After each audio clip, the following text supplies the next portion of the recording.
Friends, நீங்கள் இங்கே பார்க்குறது பச்சை மிளகா செடி. ஆக்சுவலாக இந்த விதை இங்கே கோயம்புத்தூரில் விவசாய கல்லூரியிலேருந்து வாங்கின்னு வந்து போட்டு வச்சேங்க.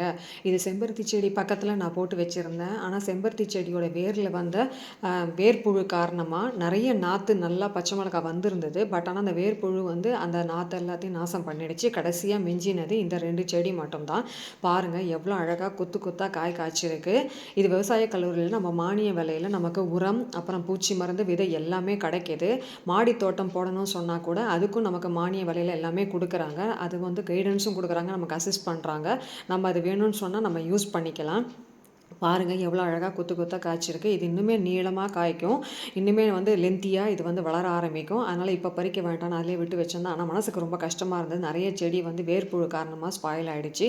சரி, இன்னும் கொஞ்சம் விதை இருக்குது, அது அப்புறமா போட்டு நம்ம வளர்த்துக்கலான்னு நான் அது முடிவு பண்ணினேன். பாருங்கள் எவ்வளோ கொத்து கொத்தாக ஒரு கொத்துலேயே அத்தனை பச்சை மிளகா இருந்தது. பார்க்கவே ரொம்ப சந்தோஷமாக இருந்தது. நீங்களும் வந்து இந்த மாதிரி விவசாய கல்லூரியில் மானிய விலையில் வெப்சைட் போனாலே ஆர்டர் பண்ணி நம்ம வந்து விதைகள், உரம், பூச்சி மருந்து எல்லாமே வாங்கிக்கலாம்.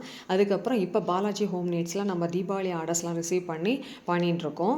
நம்ம ஆர்டர்ஸ் ஃபஸ்ட்டு ரிசீவ் பண்ணிவிட்டு அதுக்கப்புறமா செய்ய ஆரம்பிப்போம். உங்களுக்கு ஏதாவது ஆர்டர்ஸ் ப்ளேஸ் பண்ணணும்னு சொன்னால் டிஸ்கிரிப்ஷன் பாக்ஸில் என்னோடய வாட்ஸ்அப் நம்பர் கொடுத்துருக்கேன். அதில் ஆர்டர்ஸ் ப்ளேஸ் பண்ணுங்கள். தேங்க்ஸ் ஃபார் வாட்சிங்.